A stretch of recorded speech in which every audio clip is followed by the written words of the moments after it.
Olá pessoal, sejam bem-vindos a mais uma aula sobre função afim. Aula 3, questão resolvida 3. Bom pessoal, nessa terceira questão, uma questão bem legal para a gente fazer, ela é o seguinte: qual função corresponde à lei de formação do gráfico abaixo? Então aqui nós temos um gráfico, certo? Nós sabemos que esse gráfico, por se tratar de uma reta, corresponde a uma função afim, certo? Uma função do primeiro grau.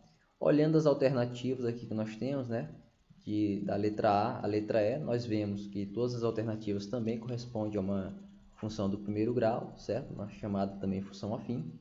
Então, de imediato nós já sabemos que a função que representa a lei de formação, né, do gráfico aqui corresponde a uma função afim. Nós temos dois pontos, o ponto A e o ponto B, que eles estão marcados aqui no ponto, o A no caso, no par ordenado -2 e 0, e B no par ordenado 0 e 10. Bom, primeira forma da gente resolver essa questão, eu vou mostrar ela por duas maneiras. Vamos fazer primeiramente uma delas. A gente pode pegar um desses pontos. O melhor deles é começarmos pelo ponto onde temos o valor de x igual a 0, ou seja, o ponto B, já que aqui nós temos o par ordenado 0 e 10. Então, nesse caso, quando x tem um valor 0, a função, ou seja, f de 0 é igual a 10. Né? Então, o y apresentará valor 10 quando x tem valor 0. Então, se nós colocarmos 0 na função, nós ficamos com f de 0 é igual a vezes 0 mais b, que é igual a 10. Né? Pegando esse segundo termo aqui da equação, nós ficamos com a vezes 0 mais b igual a 10. Sendo assim, o b é igual a 10, né? Já que a vezes 0 vai ser igual a 0. Né? Então, nós vamos ficar apenas com b igual a 10. Então, muito simples a continha, né? Bem fácil. Então, já resolvemos o primeiro coeficiente da equação, né? Que nós precisamos saber. Né? Já encontramos o coeficiente b, que é o coeficiente linear da equação. Né?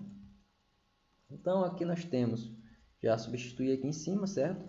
Então, nós já temos o valor de b que corresponde a 10. Então, vamos pegar o segundo ponto, o ponto A. Né? A gente vai fazer um raciocínio bem parecido. A gente vai utilizar o valor de x igual a -2, né?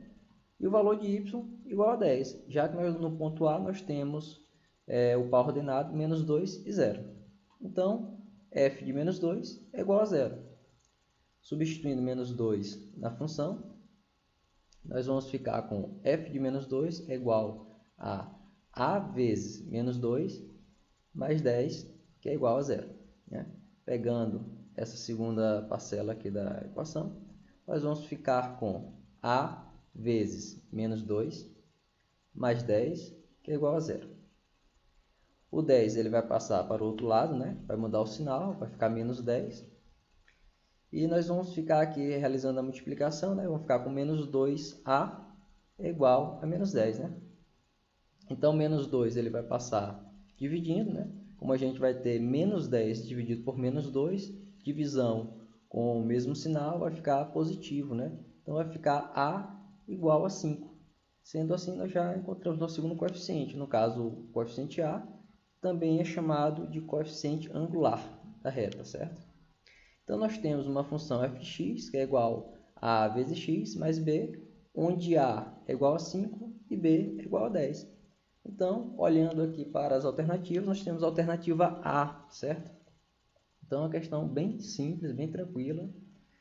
E agora a gente vai ver a segunda forma de resolver essa questão. A segunda forma, né, como falei para vocês, de fazer a solução dessa questão é o seguinte.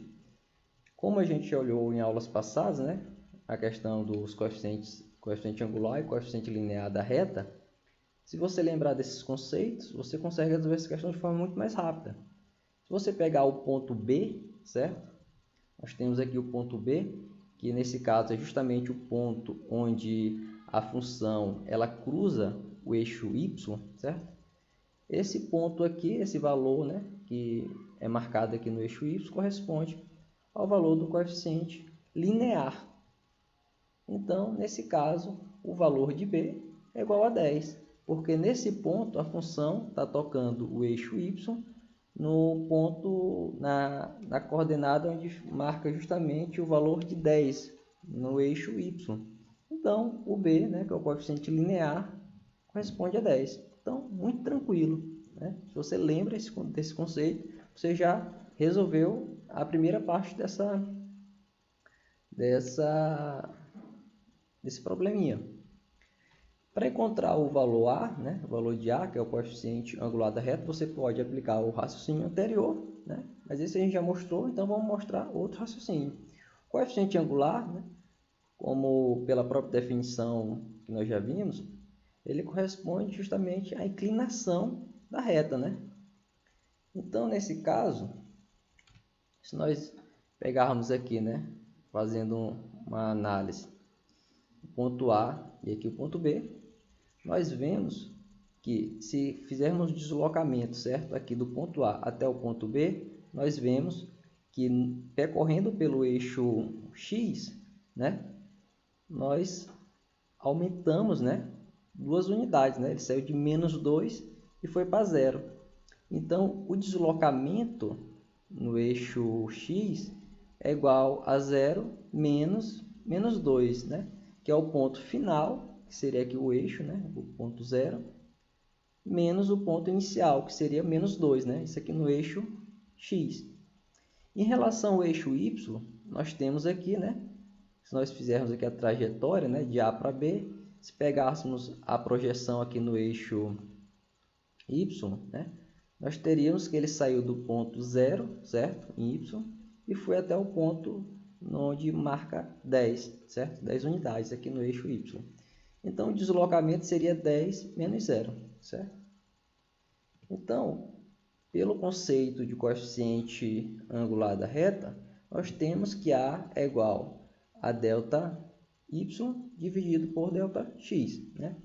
Que nesse caso é o mesmo que 10 dividido por 2, porque 10 corresponde a este valor aqui, que eu estou mostrando, e corresponde a uma variação de 10 unidades, né? Certo? E esse 2, essa variação aqui, delta x, que corresponde a uma variação de 2 unidades, né? E aí, fazendo a razão, né, ou divisão entre o delta y e o Δx, nós temos 5. Então, o coeficiente angular da reta, nesse caso aqui, corresponde a 5. Então, nós conseguimos resolver essa questão de uma forma muito mais rápida, né? De fazer a análise do gráfico. Então, pessoal, vocês têm essas duas formas de resolver essa questão, bem tranquila. Vocês podem resolver da forma que se sentirem mais à vontade para fazer durante as provas. E um grande abraço para vocês.